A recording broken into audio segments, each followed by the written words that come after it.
Hello, everyone.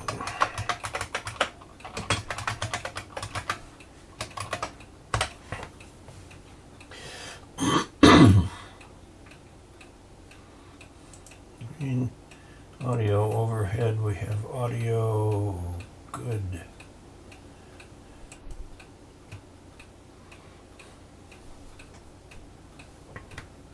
Hi, John. How are you? Russell, Clark, good to see you guys.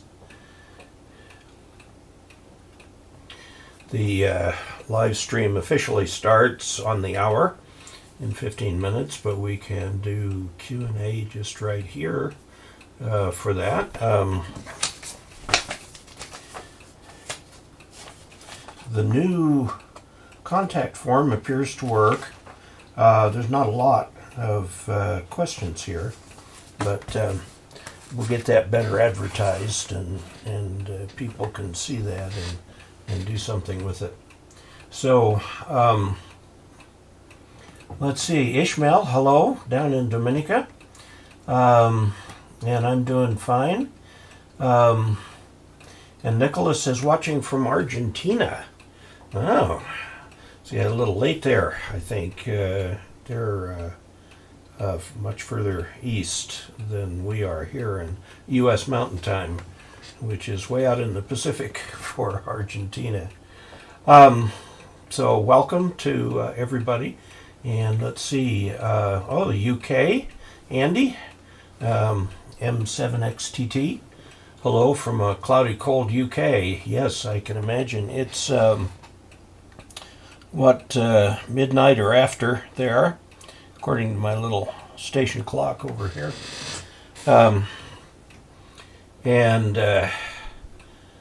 We've got, am I hearing correct that the FCC will be charging $50 for your ham license? I'll talk a little bit about that. That's a proposal. There's some legislation that the FCC basically pay its own way, and they're right now saying, although the legislation did not require amateur radio, they were going to include the $50 fee.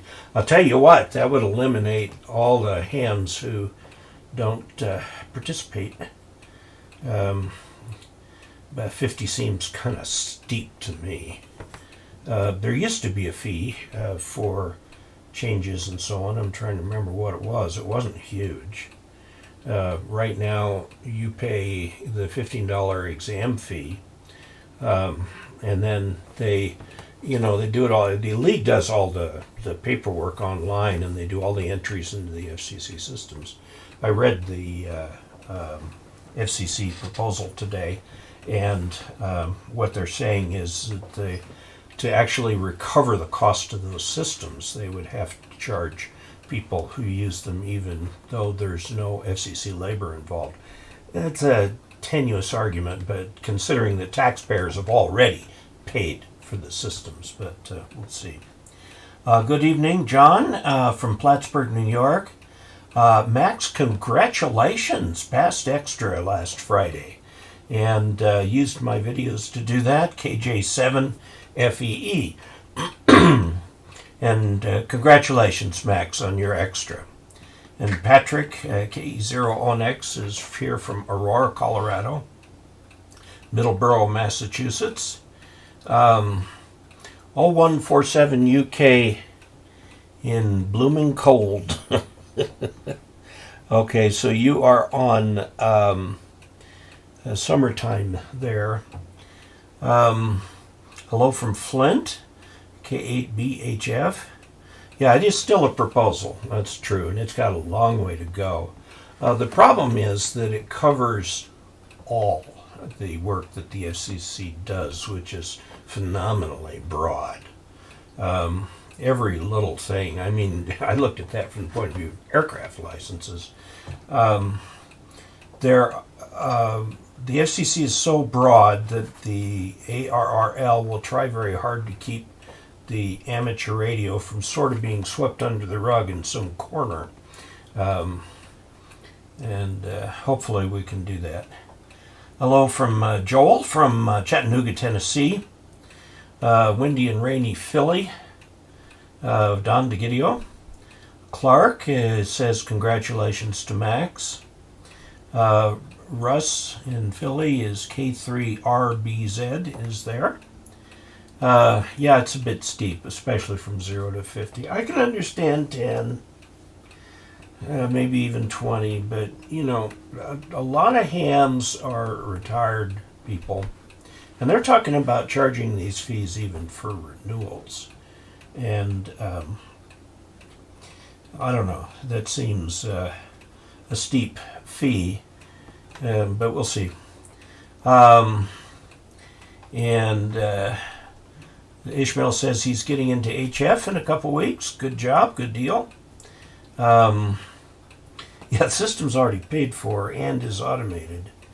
Oh, it's, you say smells fishy, but it is one of those cases where the Congress passed a law that none of us have ever heard of, and the FCC is forced, of course, to respond to the legislation. When there's two kinds of laws. There are statutes, which are the ones that are passed by a legislature and signed by a governor, president, whatever. And then the other kind of law is case law, which are all the previous precedents and everything from different cases being tried and so on. And they're both very important sources of law. But when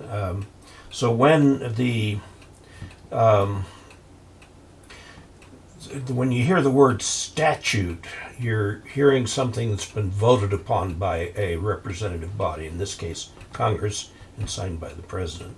And that's a statute. And then there are precedents and that sort of thing, regulations and so on, which have the force of law, but are not voted upon. For example, the FCC, by statute, is given the authority to regulate communications. And so its regulations have the force of law because the law says that they will do that. But it gets really complicated. This is how lawyers make so much money. John Teagan is in Alaska, KN4MGX. And Bill is saying good evening from Tennessee, AB4P. Craig, N4UAX, is with us from Macon, Georgia.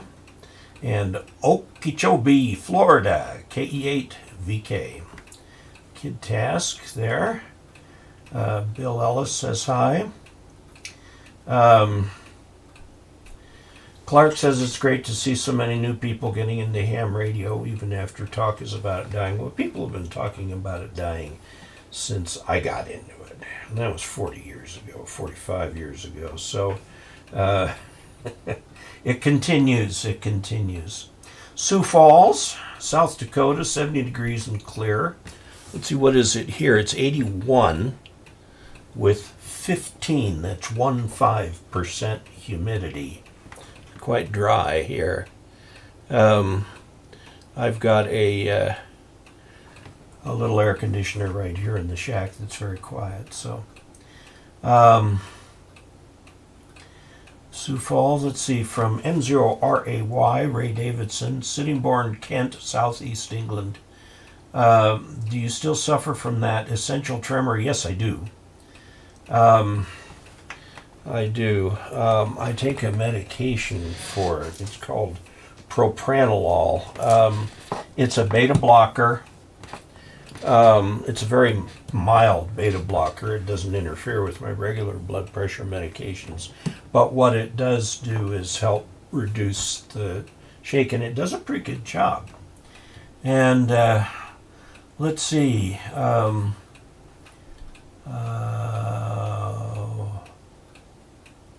Okay, loved your video on the NFED half wave. Good. Was thinking CB was dying, but there's still plenty of activity on it. What a lot of American hams don't know is that CB is very popular around the world.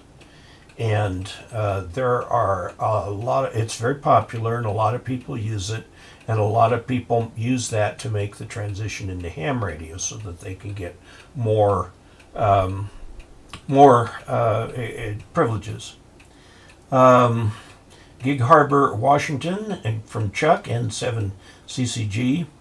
Any experience with the Gap Titan antenna mounted on a barrel tile roof? No, I don't. I don't have the Gap antenna. That's been around for a long time. Good evening from Long Island, from Fred, W2FTR. Richard says, good evening from New Mexico. Garrett here from Northern Illinois. Yeah, I'm going to be here on Thursdays. We're going to keep the Thursday live stream. Ray says he also suffers from the same tremor. It's just, I'm 69 years old. Could it be related to age? I don't feel old. And Alan says he just became a patron tonight. Thank you very much. Rocking Horse Winner gives us our very first super chat of the evening and contributes, I can't use the word contributes, provides funding to channel funds of $3.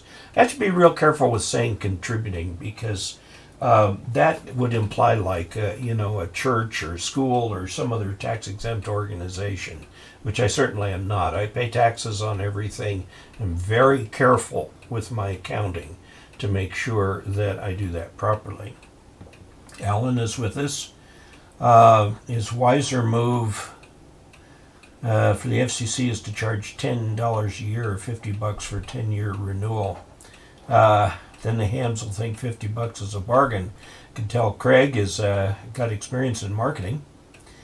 How do you like the PTRX7300 after a few months use? This is the little device that was put into the ICOM 7300 here to give me an output for the software-defined radio. It works fine. It just sits there and works.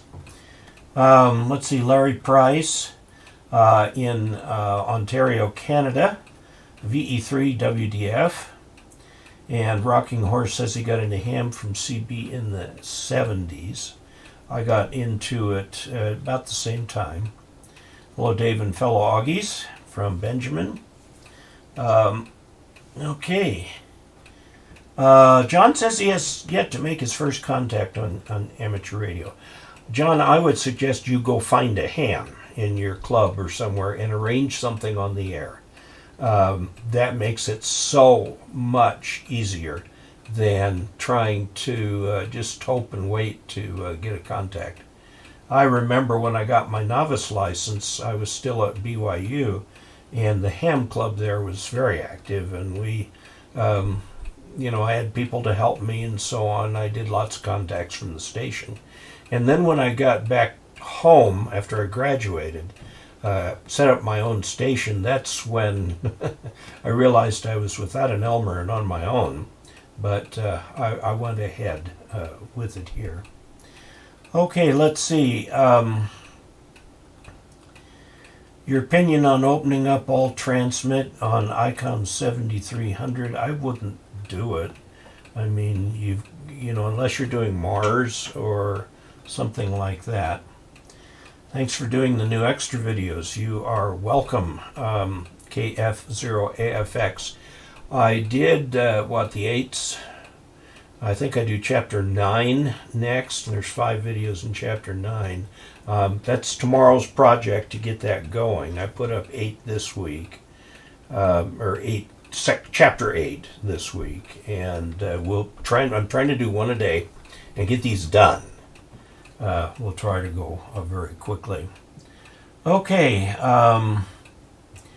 working on General from Tech. Those videos are up. Any experience with the TAC tenant? No, I don't. Sorry. John, keep studying. You can do it. Did you know Jack Arnold W0KPH in Boulder? The name rings a very faint bell, but I can't put a face to the name. Yeah, John, hang in there. You can do this. Aldi Moore says PRTX 7300 update. I don't know. Is there an update out for it? Mine just, it's installed in the box and just sits there and works. Anytime I want SDR from that, I can just turn that on. Dave, have you used the vertical multiband DX commander antenna? Just got it. Was having my assistant put it together, and then he up and disappeared. So I've got to go find him and find out what he is going to do. In the meantime, my last assistant, who is now living in Boulder on the other side of the Rockies, I'm trying to work with her on doing some work for me remotely. She can't do the antenna. The antenna work remotely, but she can do the web stuff and so on. Hi from Scotland, UK, 2 a.m. here, time for bed. Yes, I guess it would be Saltire 546. Let's see, this is from Nathan McKinney, KG70RH, watching from East Idaho, have the 7100. Just need to set up an antenna over your roof. Yes, do so. I was asking how you like it after a few months' use. It's fine. I mean, it just works. Got an email today from the ARRL today sharing the FCC is proposing the $50 license fee. Yeah, I did too. Yeah, somebody asked me last week, and I said I really doubted that was the case. What I did not know about was the enabling legislation underneath it. And I got that same email today, and I looked up the FCC docket, and there are 8 occurrences of the word amateur in there. And the very first one is somewhat dismissive. It says that although the amateur radio service is not required by law to be part of this, they plan to do it. And I go, wait a minute, you really don't need to go beyond what the legislation says. So, okay. Gary Evans says, returning to ham radio after a couple decades off, lots of changes. Does a diamond 2-meter roof mount antenna need grounding? It's probably, it's a vertical, probably it's connected to a mast and you can ground the mast. Sleeping heard the beeping. Okay. If you had to choose for your VHF setup at 50 watts, a roll-up J-pole at 40 feet, no, get a real one. A log periodic, no, not for VHF, unless you're going to do a disc cone. Newly licensed ham and setting up my first shack. If you're going to do VHF and UHF, there are multiple antennas to choose from. I would not go with the disc cone. I don't know that the disc cone is the best antenna in the world. I would look like at MFJ and so on for multiband antennas. Ed Fong sells a tri-band antenna that has 222 megahertz on it too, although there's hardly any activity there. A soldering gift for you that makes soldering much easier. Oh man, if I could just look at it and have it done. Okay. All right. Optical Man Jeff has contributed to the, and there's that word again, to the channel funds. Thank you very, very much. Okay. It is time. Well, let's do our official music. All right, we're official now. We've started. The first question comes from Bill Thome, KA3EBL. And he says, Dave, I got my tech license in '83 and now want to get my general license. I heard that I can get some extra credit toward the general test. I'm not sure what the cutoff is for that. You may very well be able to do that. I would contact either the ARRL or your local VE, and they can tell you, because it used to be the tech and general tests were the same. And the only difference was 13 words per minute Morse for general and 5 word per minute Morse for technician. And if you are of an age where you passed that original general test, you can get credit for the general. But I don't know the details on that, but it's something to look into, yes. This one is from Ed, K6SDW. Due to HOA restrictions, an end-fed dipole is my only option. Well, I tested my antennas end-fed half-wave and was very pleased with how well it worked. And it's generally, you can put it up in an inverted V configuration, so the only thing that's in the air is that gray, it's a dark gray wire. And it actually will be quite hard to see. If you've got room to set that thing up, it's big, it's long. Yes, you can do that. I liked the my antennas version. I would say 64-1 is better than 9-1, which were the questions there. That's the balun that feeds the thing, because you're feeding it at a very high impedance point right at the end. It's 1,000 or a few thousand ohms.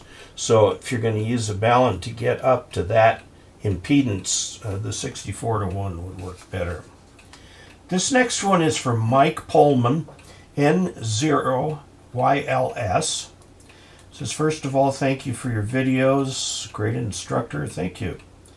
New to DMR, so much to learn. Yes, there is. I just purchased an Anytone 578, which is the mobile version of the 878. I've got the 578 sitting right here. To work with the Open Spot 3.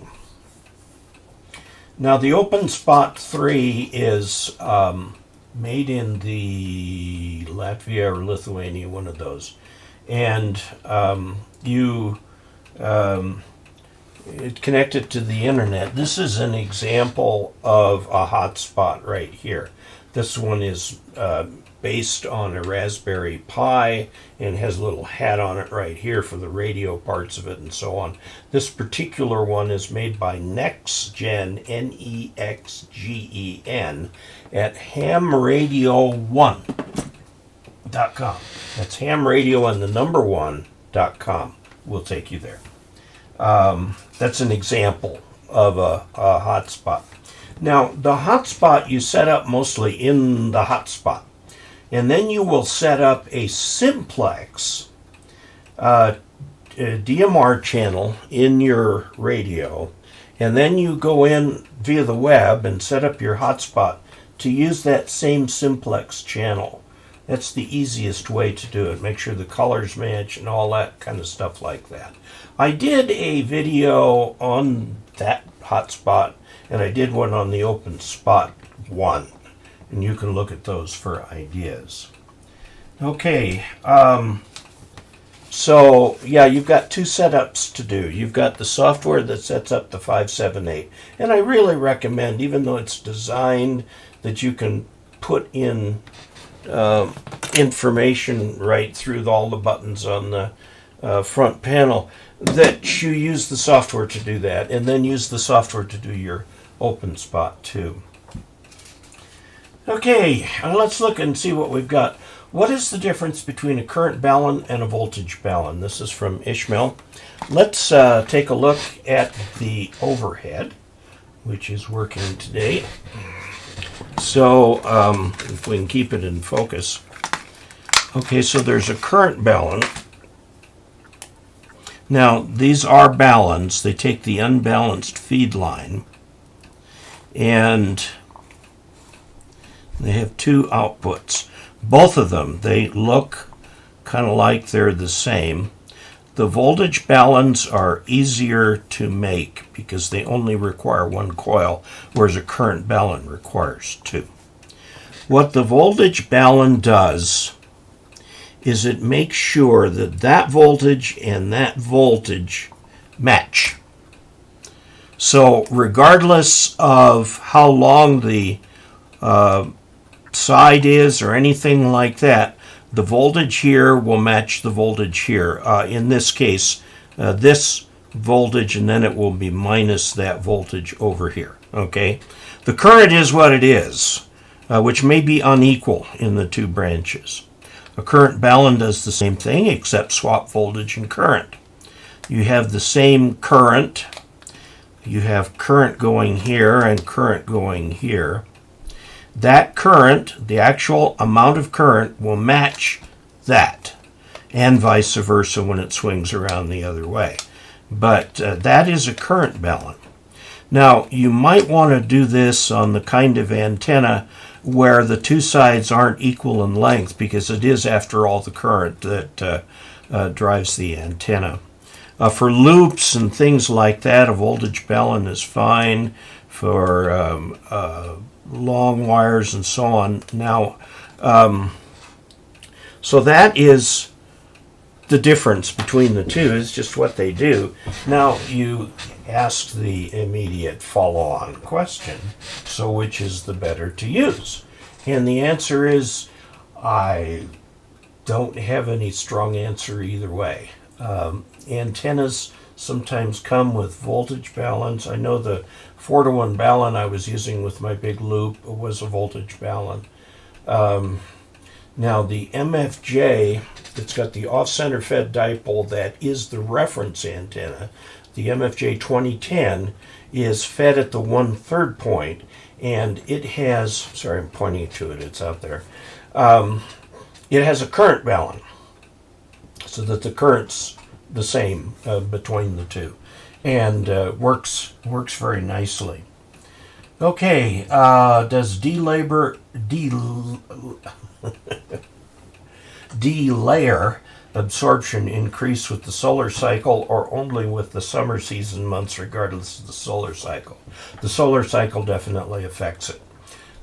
If we have particularly a strong solar activity, it will so excite the delayer that the delayer just shuts all shortwave down.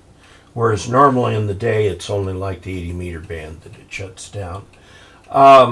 It is dependent on the sun. So we're starting into the new solar cycle. People are speculating that the end of the last and not lamented solar cycle ended in December of 2019. So we've now got the new solar cycle above us. It takes about 4 years to ramp up and about 6 years to ramp down. So hopefully we'll be seeing some improving propagation here. There is a difference of opinion, as you might expect, between competing scientists as to whether this is going to be a really lousy little cycle or whether it's going to be spectacular. We won't know till we get into it. Okay. What kind of SWR are you getting on your end-fed 1080? That's the my antennas. It's less than 3-to-1, and I can tune it just using the ICOM's internal tuner. And I do use ICOM's internal tuner because it does need that, but it works fine. Let's see, KK6USY, Ham Radio Adventures. Good evening to all. Good evening to you. Benjamin Otto, I will be disappointed yet not surprised if the ARR fails to assert a vociferous pushback. I think they probably will. I think they will. And from Crittenden Tuttle the 4th, KJ7NUX, thank you very much for your putting something into the channel funds. And Optical Man Jeff, I think I recognized you for that. Still working on my AV680. Yeah. It takes a while. I will put a 10-foot chain link post in the ground, and I think I will cut another in half to get 5 feet above the roof of the house. Yes, make sure you guy that really well. And in the instructions for the antenna, there's tell you where in the middle of the antenna to guy the antenna itself. And I think you will do well. Jeff, I suspect you found that putting that AV680 together was an untrivial task. Okay, and Edwards, there are 3 countries up there in the Baltic, and I guessed 2 of them, and they missed completely. It's from Estonia. Okay, I do have the open spot 1. The key difference between the open spot 1 and 2 is the 2 has wireless in it. This This one does too. It has wireless in it. And the thing you can do with that is, if you're driving and you're not within the range of the repeater you want to use, but you've got your cell phone in the car, or like my truck has its own Wi-Fi hotspot, you can use that to get access to the DMR system, or D-Star, or C4FM. Okay, it works with all three. Still working. Let's see. OpenSpot 3 shipping. JW Shaw likes it. Della asks, am I correct in assuming you can't common mode choke an end-fed antenna? Well, you can, but you don't need to. In fact, I would recommend against it, because part of that, the shield on the coax is kind of used as a counterpoise. I just use it the way the manufacturer made it. By the way, my antenna's end-fed half-wave 8010, or one very similar to it, was tested by QST. And they frankly couldn't believe the claims that were made by them. And then they put the thing up and it worked exactly as advertised. So they were in the tone of kind of amazement that the thing really worked. I'm kind of amazed that it really works too, and it works very well for me. Okay, yes, let's see. Sorry, Della, you are... So I couldn't quite make out the... would like to see more. Thumbs up for Dave. Oh, we've got 36 already. Yeah, thank you. I appreciate you doing that. It does help. One of the problems with putting up the extra videos, well, I compounded the problem by taking 3 weeks off for the Arizona affair. And during that period of time, I was able to do live streams, but otherwise didn't put any videos up. That does not help my channel at all, doing that. And now I'm putting up the extra videos, and the extra videos are not getting a lot of views. They are getting plenty of views for those who are interested in the extra. So what I'm going to have to do once I get all the extra ones up is start putting up a series of near daily videos like I did in April to get the YouTube algorithms to notice me again. It's just one of those things. Okay. Enjoy your streams and videos.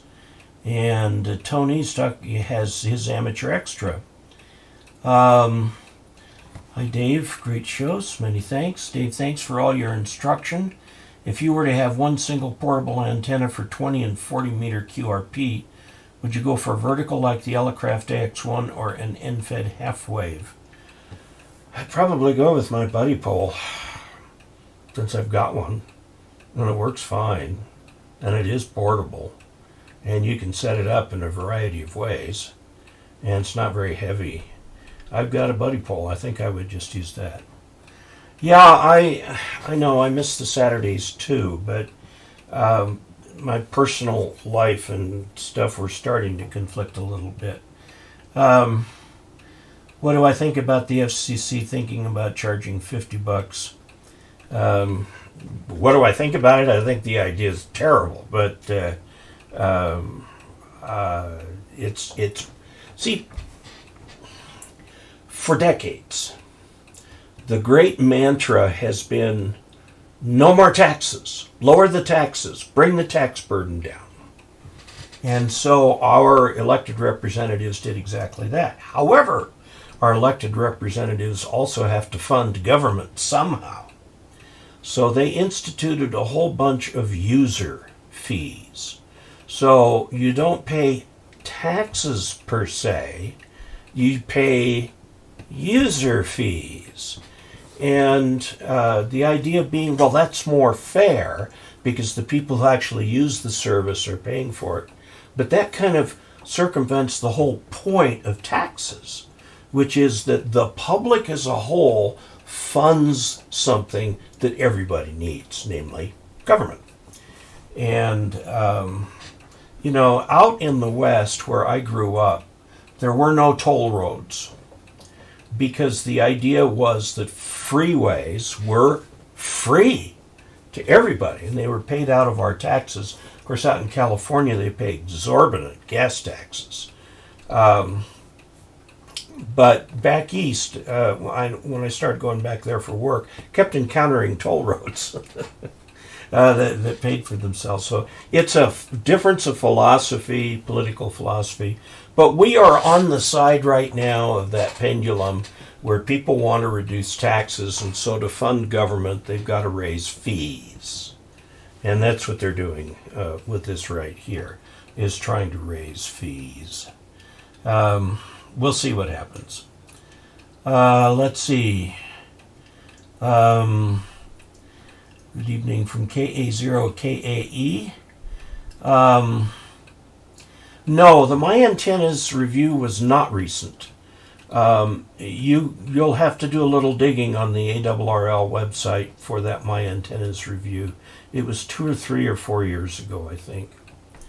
Larry McNeely is joining in from Rapid City, W5LJM. Technician ham studying for my general, that's Keith. Joined a local ham club, but I have yet to make my first radio contact. I hear local repeater traffic, but hesitant to join in a discussion.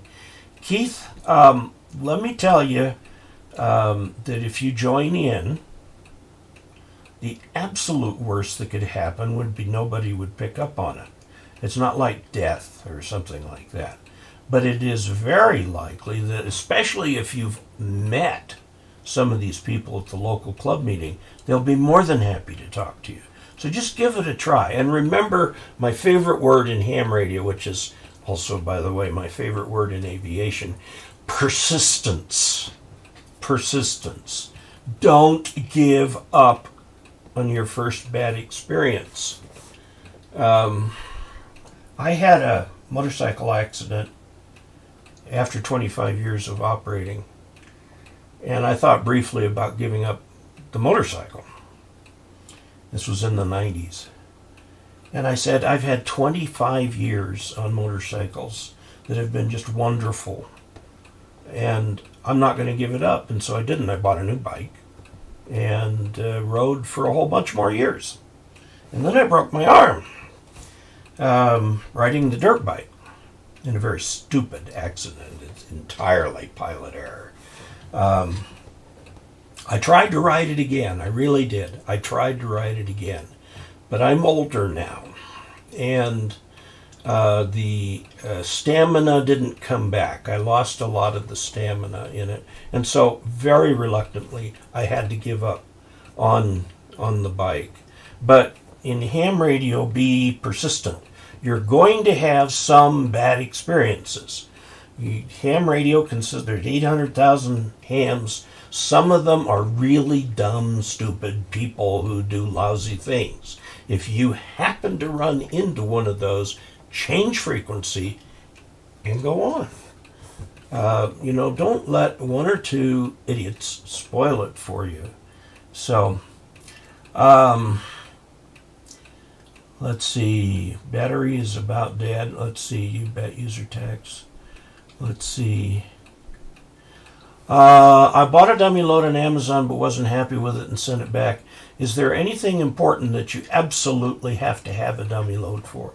No, but I have one, and from time to time I'm very glad that I do have it. It's a great way for checking to make sure devices work and so on. And you can also substitute it at the end of the coax for an antenna, and then check and make sure your coax is okay. They're not that expensive. So, battery's about dead. Thank you for being you. Past extra this past Sunday, Ted T100. Congratulations. Finally getting ready to jump on HF. What are your thoughts on power supply unit? Switching versus linear. Switching, and go to dcasler.com/reference. to find the reference power supply. The reference power supply I recommend is the Samlex 1235M. and it has meters on it, which is wonderful. I love watching jumping needles. And it's a very good power supply, and that's the reference power supply, so that's what I would suggest. Let's see. How about reduce the size of the bureaucracy? Let me tell you, I spent my life dealing with bureaucracy. Okay, I was in the Air Force, which is a bureaucracy to begin with. Bureaucracies, in and of themselves, will never become smaller. They always find a reason to add people. Who was it? Not the Peter Principle or Parkinson's laws. Parkinson was a Brit who wrote a short and very entertaining book called Parkinson's Laws. It's still in print. It's been in print forever. Look that up on not Amazon. You can look it up on Wikipedia and look up Parkinson's Laws, and you'll find they're very tongue-in-cheek, but they're very real. You read them and go, yeah, that's how life works. So, let's see. Okay. Let's see, I lost my place. Dave Paulson's enjoying the show. RFDXer, how does a hamstick dipole work as well as a buddy pole? Yes, it can. The hamsticks are loaded antennas, just like the buddy poles are loaded. That raises the Q, which means they're more narrow band, and that's what you're trading off there in their compromise antennas, and what you're trading off there is bandwidth. The antennas themselves can work fine. March 26, 2016, for QST review of my antennas end-fed half-wave. Those of you who are ARRL members, which should include all of you, can go pull that down and look that up. Okay. Okay, I'm looking at the antenna right now. Let's see. Okay, instead of charging for licenses exams, let's drop all license classes and charge for each band you want to work. You know, they did something weird in Mexico where they kind of deregulated it to the point where it's almost, the regulations don't really mean anything. Keith, I'm a new ham getting a bit of traction participating in various nets, fun nets and ARS nets. Highly recommended. Very good advice. It's harder to run into bad hams on FT8. Yes, true. Would the MFJ 2010 work on the work bands with a tuner? No. It's an off-center fed dipole, and it works on 40, 20, 10, and 6. And if you want a wider band antenna, try the end-fed half-wave antenna. The My antennas, those operate on most of the bands, not all of them. 30 is an odd one, and it's hard to get something on there. And 60 is almost never found on multiband antennas. Let's see. Thanks for the contribution and information. Detailed value. Thank you very much. Your videos are helping immensely as I make return to ham radio. Thank you. Have been here lately. Did you get your DX Expedition antenna? Yeah, the DX Commander antenna is the one that I got. It says I've been licensed since 1993, but never got on the air. Oh, yes, do get on the air. What does the OG mean? It's the suffix of my call. Some YouTube, and they've got all these suggestions for creators. I'm a creator. And one of them is to have a name for your followers. And I thought, well, I had this little logo, this OG logo, which is right there, that I made for the channel. It's just the suffix of my call. And I thought, well, shoot, let's just call all the participants in the channel Uggies. Everybody subscribe as an Uggie, O-G-G-I-E.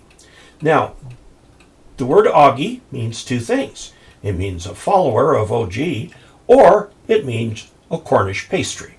So take your pick. But that's what the OG is for. Speaking of jumping needles, they're especially exciting in airplanes. Yeah, that's not when you want to see jumping needles. Let's see, we've got KA7PAT, David Patrick, in southern Oregon coast. We're at 63 degrees Fahrenheit, and I imagine the humidity is a little bit more than our 20%. Let's see, this is from Tim KE80IK. What do you recommend for waterproofing your outdoor PL259s? Tape or rubber boots or something else? There is a kind of tape. It's in one of my videos. It's a tape made by 3M that is a stretchy kind of rubber stuff. You stretch it a little bit to activate it and wrap it around that thing, and the tape bonds only to itself, and it shrinks and it forms a watertight connection, and that's what I use. I get it down at Ace Hardware, and it's called electrical splicing tape or something like that, and it's there. There's also, now the problem with that tape is it is sensitive to UV, so you need to overwrap it with electrical tape. Now there are people who do make coax tape that is UV resistant.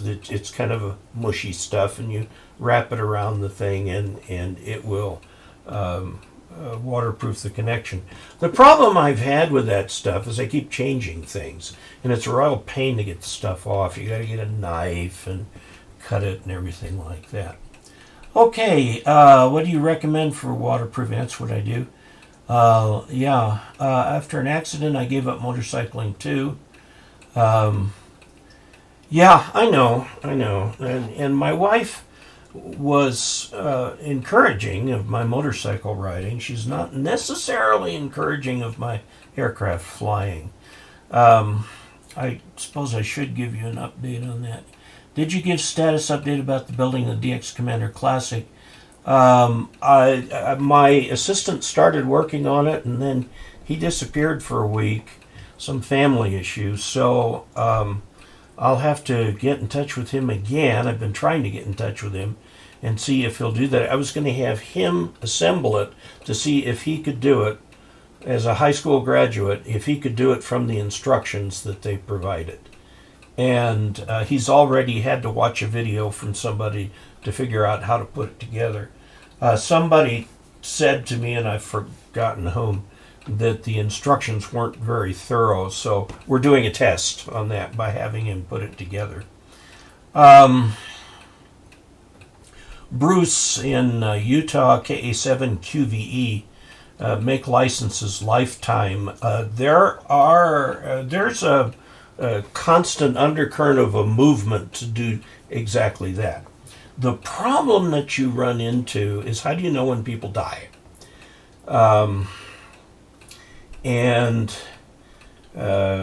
There's no indications of it. Like the way Medicare, or the way Social Security Administration finds out when people die, if that is information is withheld from them, is when Medicare stops paying any claims for them. That's when they investigate.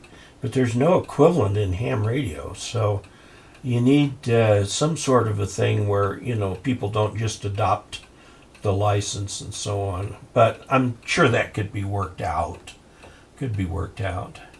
Amy Helgeson, Tango Foxtrot 4 Alpha Hotel, says thanks for the great channel. F4 tape is the military name. Thank you. 3M self-amalgamating butyl tape. There's also coaxial. Yes, coaxial might be a better idea if you can get it, because it has UV resistance, ultraviolet light resistance, whereas the ultraviolet light will crack and shrink that other stuff. Okay, for waterproofing, tighten your connectors with channel locks. The problem, the PL259 is not designed to be waterproof. Now, the end connectors are. but you can still get water into the end connectors via the cable itself. So you have to put some kind of tape around that. Okay. Make sure to do drip loops. Yes. Direct water away with gravity. Yes. F4 tape in aviation. Rated for high heat. After struggling for nearly a week, finally got my new Anytone 878 program for DMR. It was well worth the effort. Even set up my own hotspot. Well, Vince, congratulations to you. KJ7DOD. Coax tape can lock moisture in the connections too. Yes, it can. As seen on TV, sold at Walgreens, self-amalgamating silicone tape. Okay. Yeah, I just do my coaxes finger tight. Amalgamation tape in the UK. Okay. Well, good, Daniel. I'm glad you went ahead and got your general. I think that's great. And Ray also talks about the self-amalgamating tape. And Sid said it lasts about a year. My experience with it is if it is covered and you haven't stretched it too much, just stretch it some, it'll stay put for a good long time. Now this question is sent by Jared Brown, Alpha Golf 7, United Nations. It says, hi Dave, my shack is on the second floor of my house. I would like to ground my antenna and radio, but heard this may not be possible. The window to the ground would be about 13 feet. Now here's what I would recommend for you, Jared, is that you go ahead and bring your antenna lead down to your ground rod where you have a lightning arrestor, like one of the Alpha Delta or polyphasers or something right down there, and then take it from there up into your shack. Okay, and then that way your antennas are grounded, and it really helps reduce noise too on the things. So, okay. Telco linemen always use self-amalgamating tape down in the tunnels last decades. Yeah, you know, there's a whole bunch of different kinds of these things. What do you think the new version of a nano VNA? I don't like the things anyway. They're too complicated to use. Here is J3715, been doing some work with SDR. Is there a good wideband antenna for receive only that is compact that you recommend? Yes, MFJ makes one. It's a 3-foot loop, and it's got a little preamp at the bottom, and it covers the entire HF band. I've used it. It works. I did a video on it. Search my videos for receive only antenna, and you should find it. Go to dcasler.com/previous. Why don't we just do that?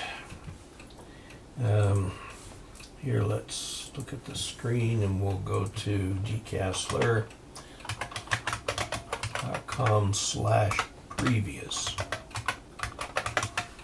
Okay, and we come up with, I hope, a list of all the videos. Okay, now let's search not the site but the page. We're going to do Control F, and we're going to put in here receive. There's 21 of them here. Receive only. No, that won't do it. Receive dash only.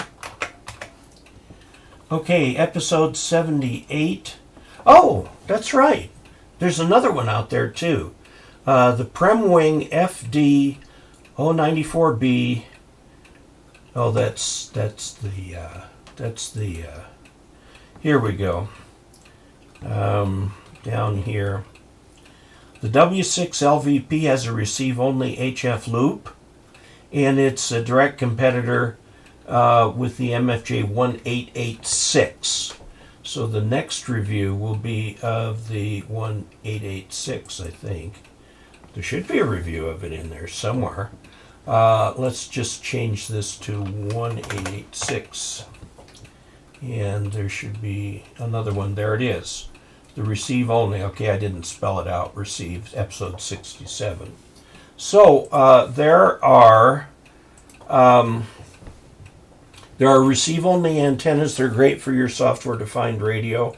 Or if you're having some problems with a lot of static on a transmitting antenna, you can always use a separate receive antenna. And by the way, that receive antenna has a null going through the center, so you can move that thing to null interference. Okay, let's see. I do not mind user fees every 5 to 10 years so long as I can maintain my extra class status without retesting, yes.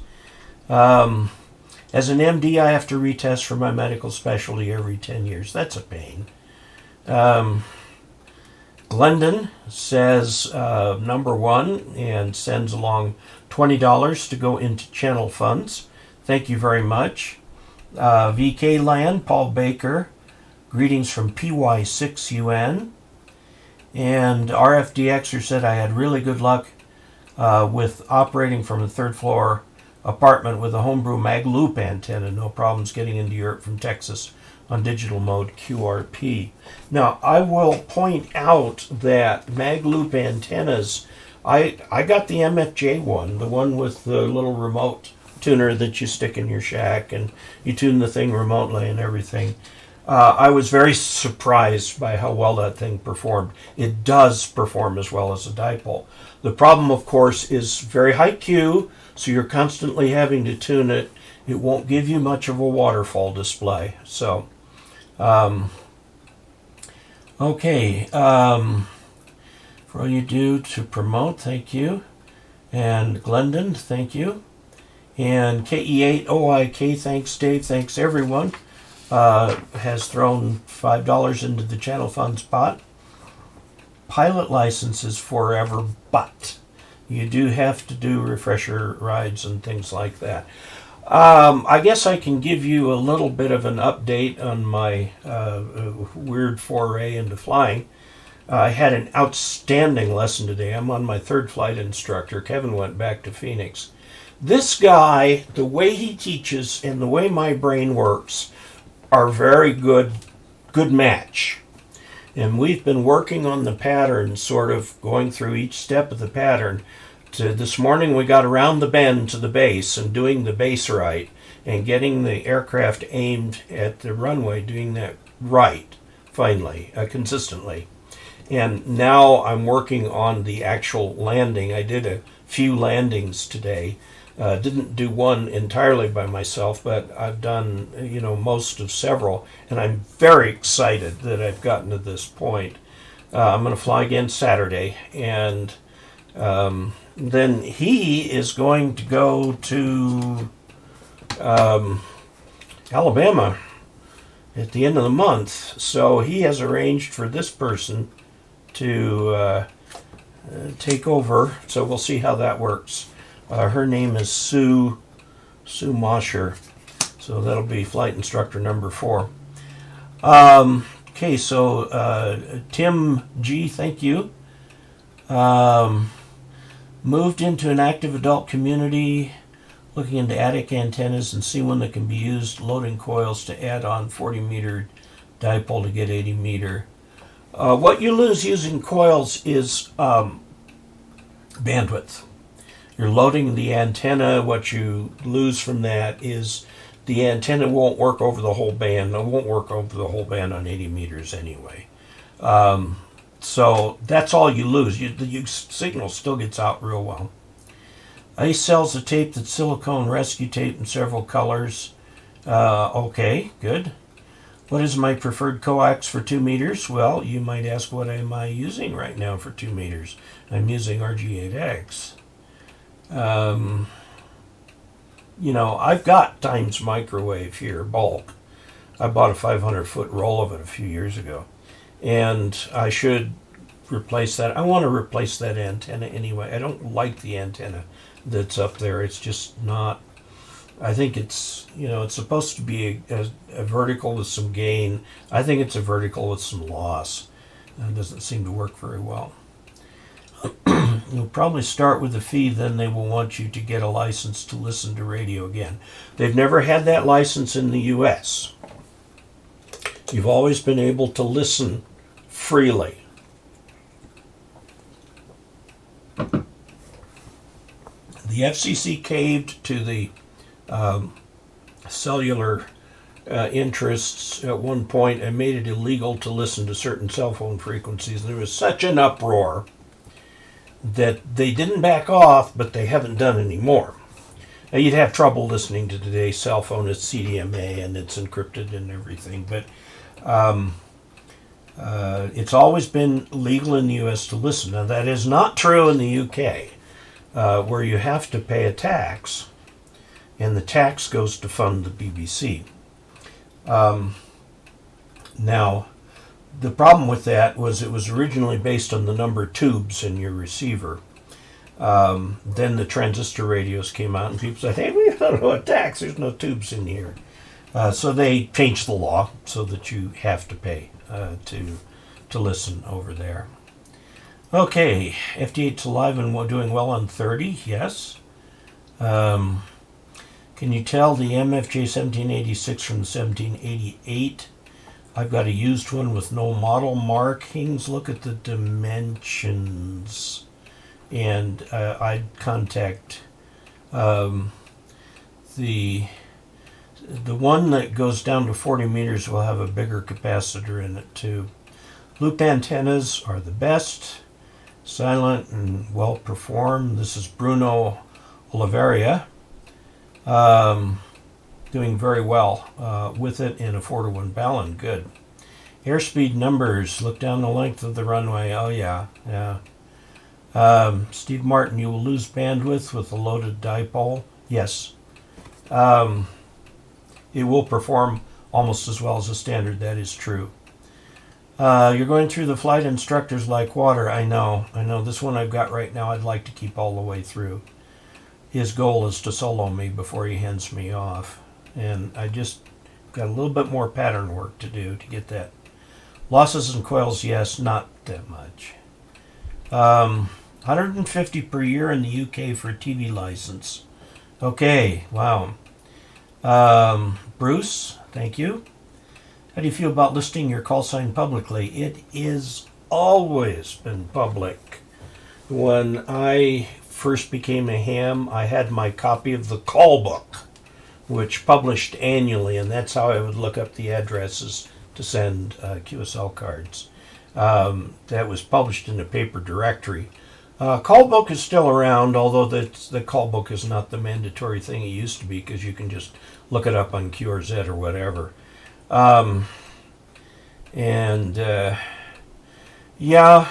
They just are. Now, if you are a little bit hesitant, use a post office box or something like that, or your mother's address, whatever.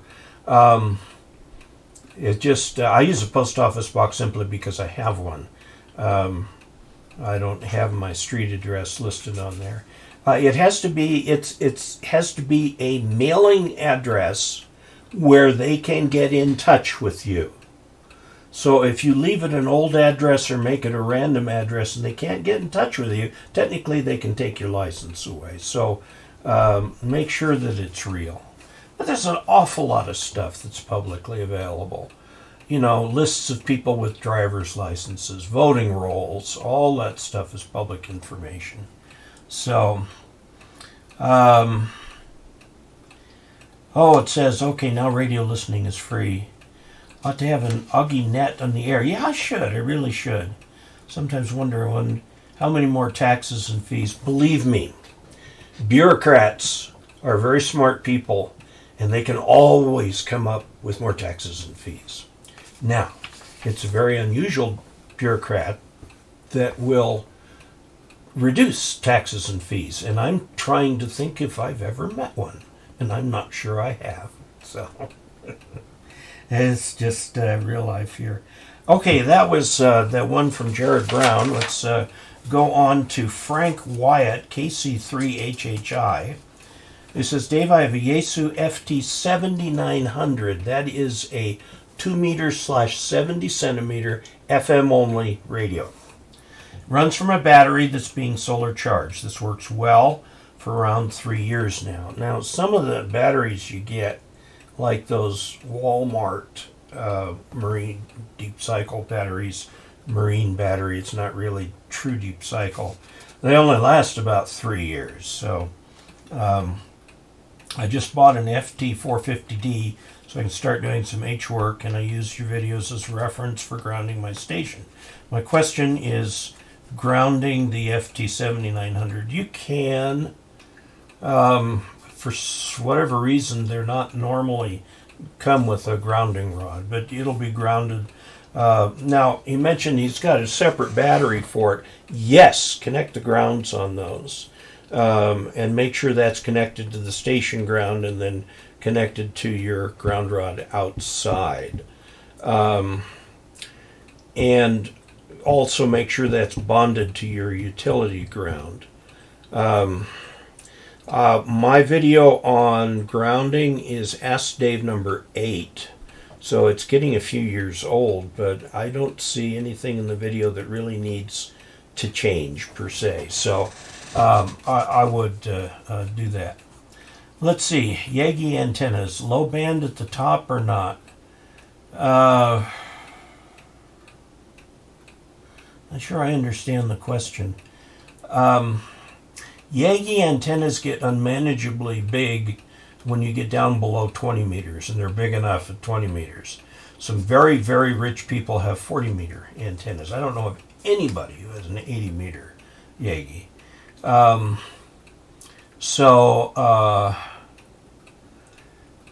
Let's see, low band at the top. Usually Yagis are multiband. Okay, Papa's Barn had to take off. Gel type 12 volt aircraft batteries work well and can be recharged many times. Yes, I think that's what mine has. The better battery for a private airplane would be a lithium iron phosphate battery, but lithium batteries have such a bad reputation in aviation.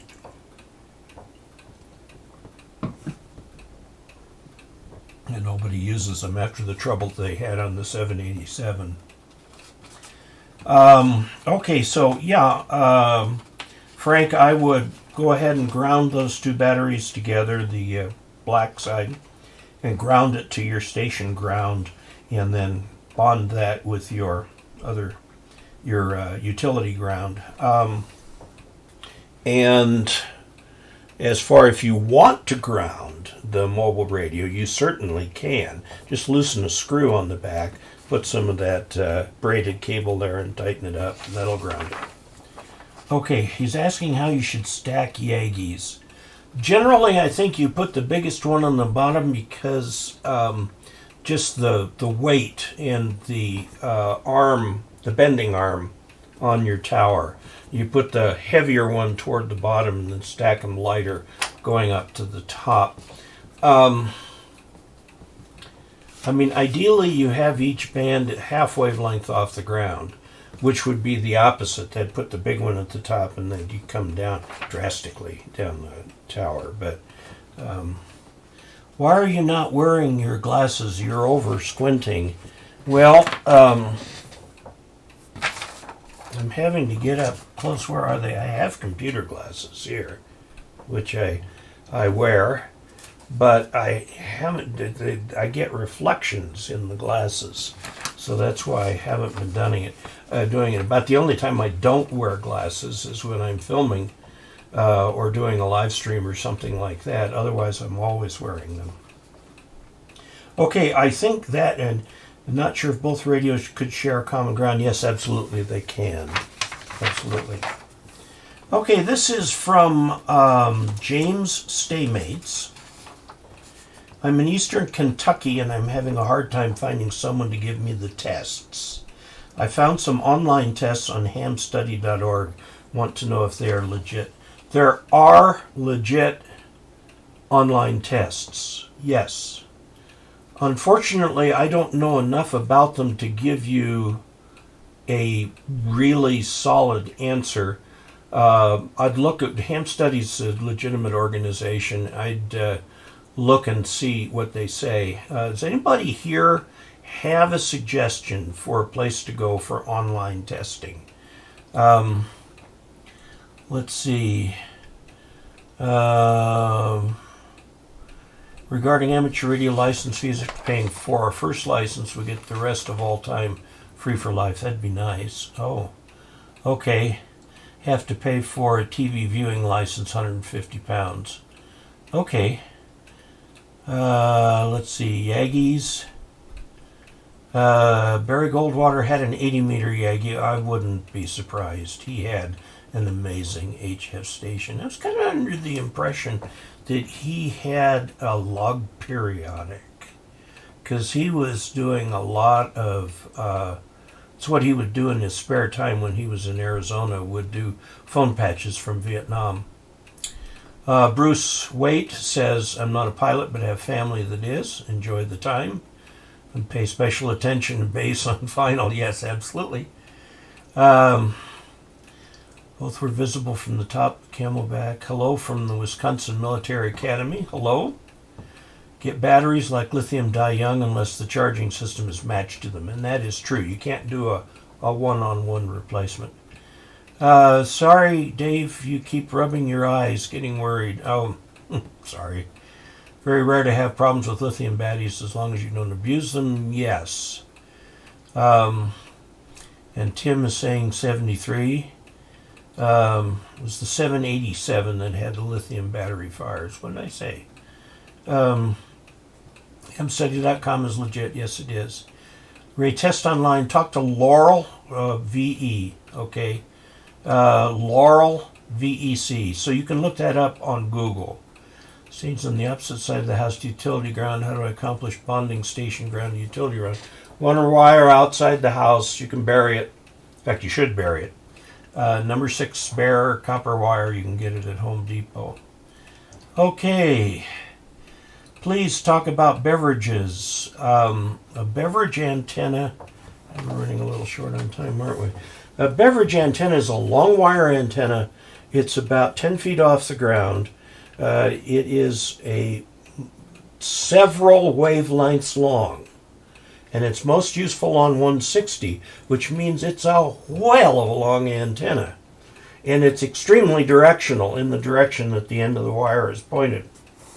But and it's a terrible receive antenna, but it is an even worse noise receiving antenna. So it's very quiet, and so people can use those on 160 meters. Even 80,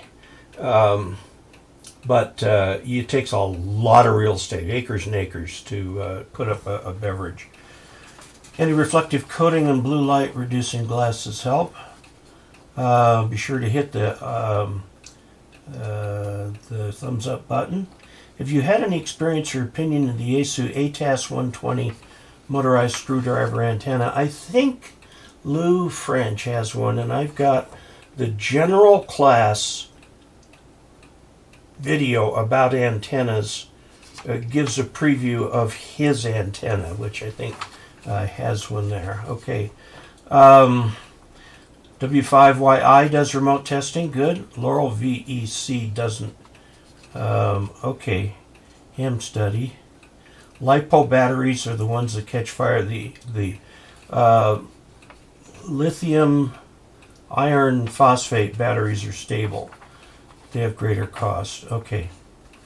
Good session. Would you recommend connecting to a power supply to a car battery, then from the battery to the radio to filter out line noise that would act as a buffer? I do not. The voltages don't match. Car battery is not designed to provide steady power for a long period of time, and you put 13.8 across it, you're not charging the battery all the way. You've got to get it to 14.4 volts to charge all the way. So you've got this half-charged battery. It's not good for it. I would not recommend that. Now, there is, made by West Mountain Radio, a device that you can use that will bring together a battery, a charger, solar, and so on, and keep it all straight. Okay, this one is from John Nicholas. Dave, thanks for all the info. And he's just saying that he wants to add portable HF ability, perhaps Q, perhaps not. Can I recommend some rigs that I should be looking at? Well, it depends on how much money you have to spend. There's the Elecraft KX3 and the new ICOM 705, both of which are going to sell for over $1,000. Yaesu has some very well-liked QRP radios like the 817 or whatever it is, still a few $100s. If you're going to do really serious QRP, you're going to do a lot of mountain topping and things like that, I'd go for one of those radios. Okay, let's see. This is from Robert Gembroni. What can I purchase urgently to have before I cannot get it? Oh, he is a prepper, and he's very concerned that the world is going to fall apart soon, which is kind of the fundamental thing that preppers believe. I don't, by the way. I'm very concerned about what's going on in the U.S., and I'm worried about the U.S. splitting into two nations and coming up with a Beirut-style civil war, but that is way something else. Just get ham radio, get your license, and learn as much as you can about it and use it. It's probably the best thing to do. Felipe Lewis, I got the $5 in there, very good. Okay, we are out of time, and we've gone through all the questions. I think I've gone through every question that is here.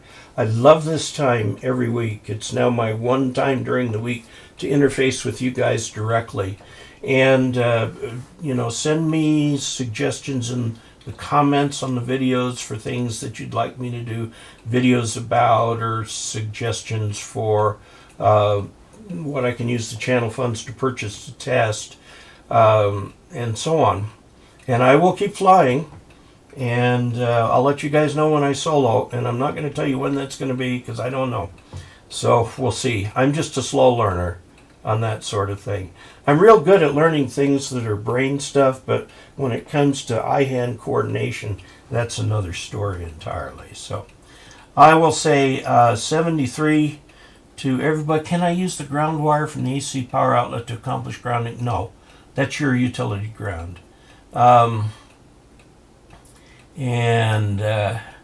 Okay, well, 73 to everybody, and we will get together next Thursday, and it's 0100 UTC during daylight savings time here. 0100 UTC Friday, that is the time that we have here. So I would say 73, and Bill Mullman, thank you very much. I appreciate that. 73, talk to you later.